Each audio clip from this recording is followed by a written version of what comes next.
But then the question comes, how free are we to govern our own conduct? Are we free? Do we have that freedom? That question comes. Now here, the traditional schools, they held the same question. Devam the Vicharavedi-Inaguration. Faith prevails everywhere. Knowledge, prayers, language, they don't need anything. But Ayurveda took it different. Vicharavedi-Inaguration-Part6.wmv. He informs that Vishaka, human action, can hold the stage. That was now Charaka took a middle position. He was always fond of middle position, which has a Buddhist ring about it. Remember, Charaka lived in Buddhist. And that is, for sins of enormous magnitude, a man who is healing children, there are people like that. Enormous sinfulness, that nothing you can say. Faith will not touch. There is no way you can neutralize it. But for the majority of people, our ordinary day-to-day action, there is no necessarily moral content about you eating, not smoking, not getting into becoming a drug addict. All these are things which are well within our control. Speaking softly, speaking truthfully. All these can be easily done. They are within our control. So therefore, for all those majority of things, most of the things that we do in our day-to-day life, that is something well within our control. There is no use blaming faith. So therefore, that is something, virtuous conduct, that avoids basically, the virtuous conduct is forgiveness, all those qualities. It is not renouncing life, going to temples, doing havans. He doesn't say anything about those.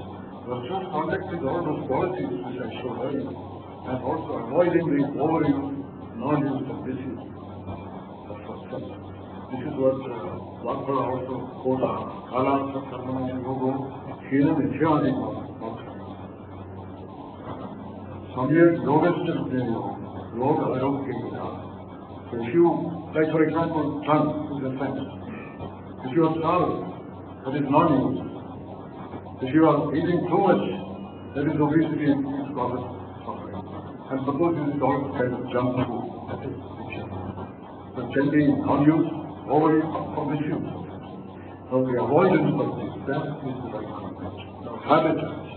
Ayurveda, Charaka Samhita especially, all the seminars held, they were in the Himalayan valley. There are beautiful descriptions of rivers, mountains, trees, birds chirping away.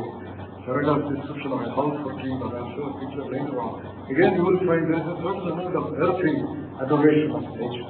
It is very much like what you read in Vicharavedi. There are a number of things in the Vicharavedi.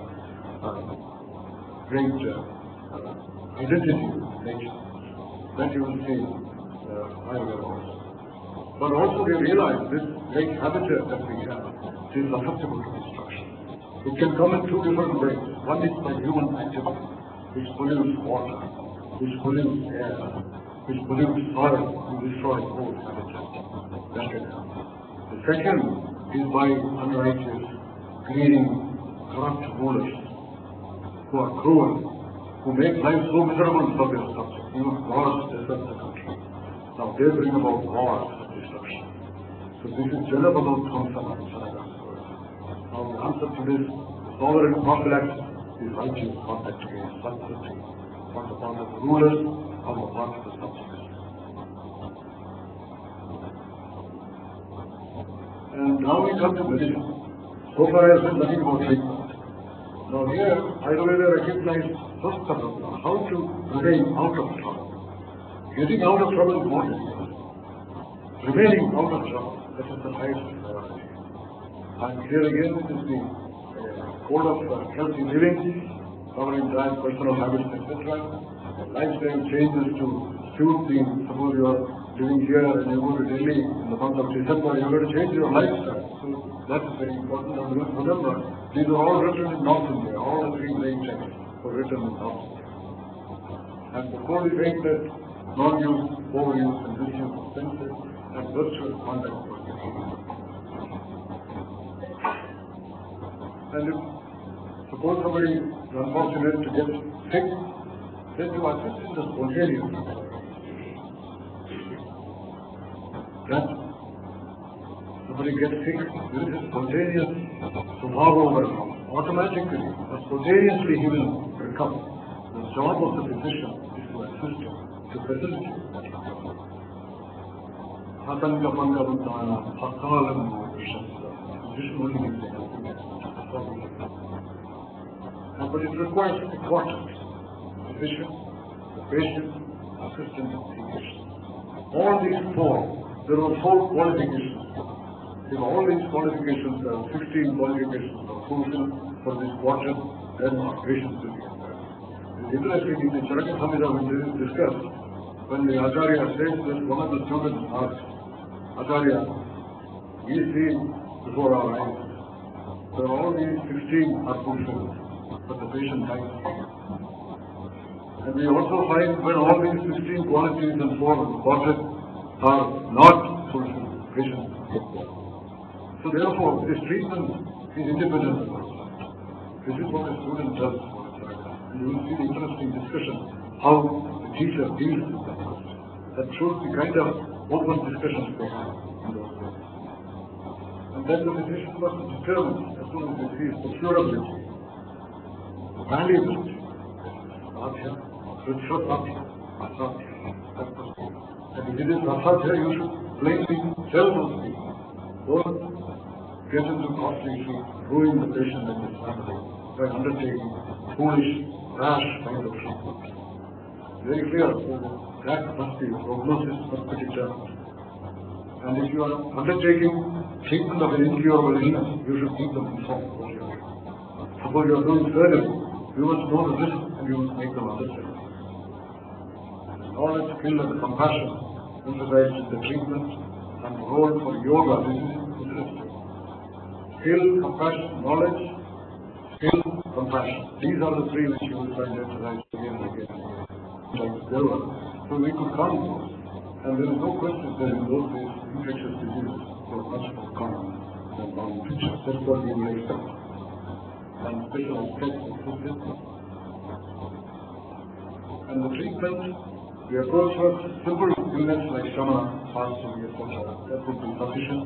But if the perturbation of kosha was very severe, copious, serious, then you had to have chosen. You had to have an elaborate process.